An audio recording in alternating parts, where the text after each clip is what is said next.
Hey everyone, Tankenstein here. As many of you might know, there was a roadmap proposed, I'd say around 4 or 5 months ago, because Gaijin was getting a lot of heat because, well, War Thunder was not in a good spot. But that being said, today we have some brand new news about the roadmap and some really cool features, at least in my opinion, pertaining to aircraft destruction and night battles. Basically, we have two different things here, and I'll go over them in full in just a second, but to give you an outline, we will now have a new severe damage mechanic for aircraft that will pretty decently change at least how they are counted as kills, and also a new design for Night Battles 10.0 BR Plus and all that. That being said, let's get into some of the details here. I kind of feel like I have to read this off verbatim, otherwise it can get a little bit confusing. Welcome to the severe damage mechanic. As of now, the death of an aircraft is counted under one of the following conditions. The pilot was knocked out, the aircraft crashed into an object and was completely destroyed, the aircraft had its tail torn off, the aircraft received damage that causes it to be counted as dead, but it can still conduct further combat. Now for that last point, basically, if you've ever seen a person in Air RB, Air AB, whatever the case may be, and they're, instead of being like red, like the name over them is red, now it's like a maroon or like a dark red or something of that, that's what they're talking about. Now it says, relating to that last point, currently when an enemy aircraft gets destroyed, they can still sometimes shoot, fly, and land to repair and have no automatic bailout. Again, what I described there. The aim of this was to allow you to score a frag and at the same time prevent another player from finishing off the heavily damaged enemy aircraft and steal the frag. I like that. Also, if you guys don't know, at least before this rolls out, they did have it, and it does not look like, by the way, that this will be rolled out today. It will likely be rolled out, maybe with some changes in the next few weeks, so bear that in mind. But if you guys don't know, at least for the time being, there is still a mechanic where if somebody is in that like dark red, barely flyable state and you completely kill them before their pilot bails out, basically you kill the pilot or knock them unconscious, you actually get a frag. So let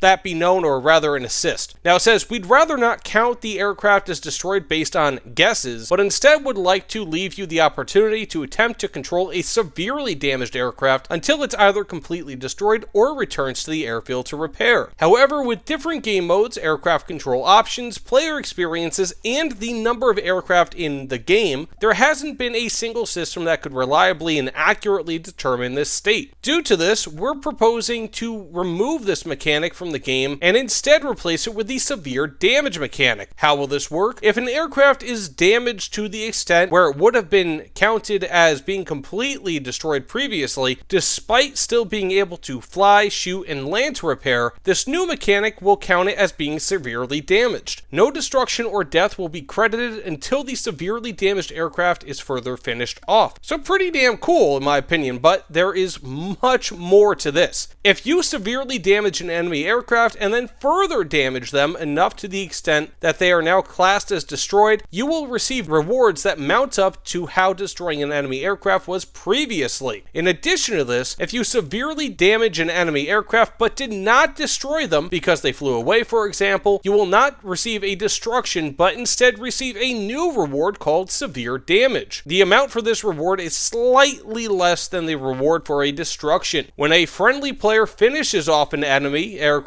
that is severely damaged, they will receive a new message: finished off. For doing this, they will receive the rest of the reward and the frag in their full statistics. For the player who inflicted the original severe damage, they will also receive a fully fledged frag to their statistics as well. However, no additional reward because they did not play a part in finishing this enemy off. So it kind of sounds like it might be like an assist sort of thing. I'm not sure. It's a little bit weird, but I think the person who got the finished off thing will still get the kill technically, although the person who did the majority of the damage, aka the severe damage, so the person who damaged him first might get more in terms of score, RP, and SL, but again, I may be wrong, but let's read this a little bit more. As a result, both players will receive a frag of the enemy aircraft in their statistics, as well as counting for tests and camouflage unlocks as usual, for example. Severely damaged aircraft that crash. If an enemy aircraft that is severely damaged crashes, the frag of this aircraft will be counted to the player who originally inflicted the severe damage. The remainder of the reward for the destruction is accrued. So basically, let's say if they can't really fly anyways. Like, you know how in some top tier and near top tier jets, I think like the Jaguar, for example, if that thing has like a damaged wing and maybe like a slightly damaged engine, how they pretty much are no longer airworthy because they just lose so much steam and then they crash into the ground without any further interference by their enemies, that'll still count as a kill.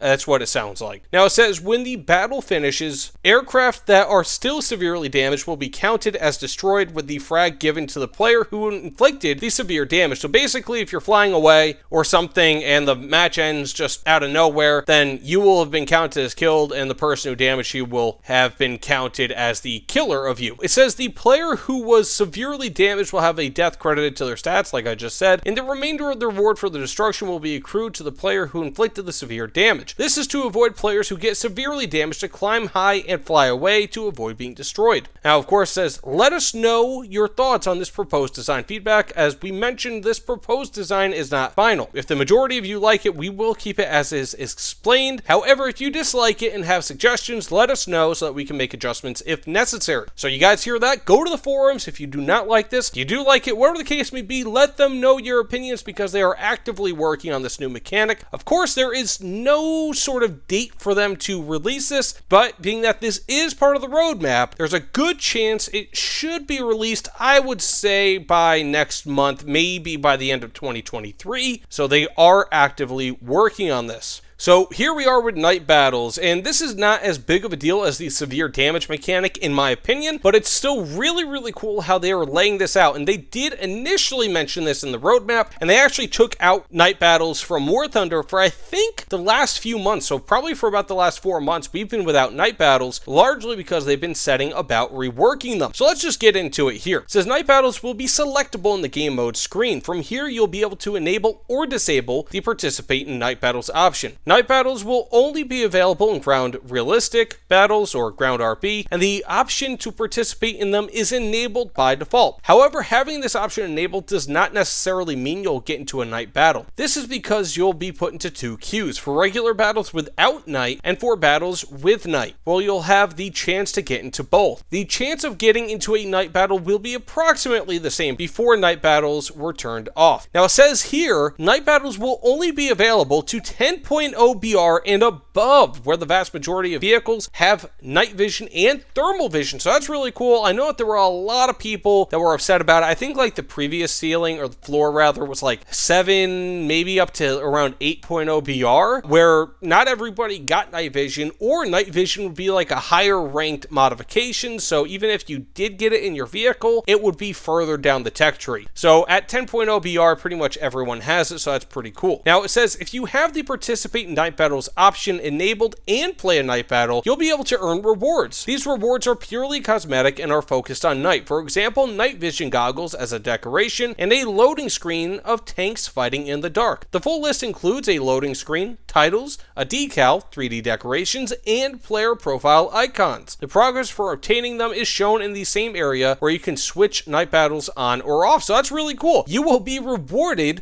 for playing in night battles. I really like that. Now it says here, night battles allow you to diversify your matches while at the same time experience some different and difficult scenarios that are not present during daytime battles. Having said this, we understand that not everyone likes this type of complication. So we're giving you the option whether or not you want to participate in night battles, as night battles are generally more difficult to play in than daytime battles. We'd like to reward players who play in them with minor night themed cosmetics. Let us know again, as we said before, on the proposed design by leaving feedback. And so we also have some other roadmap changes that they're just kind of putting here in the footnotes. And it says, we know your anticipation about skill bonuses in RP as well as research bonuses for new nations, and we're working on these right now too. So if you guys don't know, there were things that were proposed a few months ago, like skill bonuses, where it's like if you got 3 kills, you'd get like 10% more RP or something like that. And if you got like 5 kills in a ground match, you might get 15% more RP. So really cool. And also, like, if you have rank 8 unlocked for Germany, for example, then that means that if you use, like, what is it? If you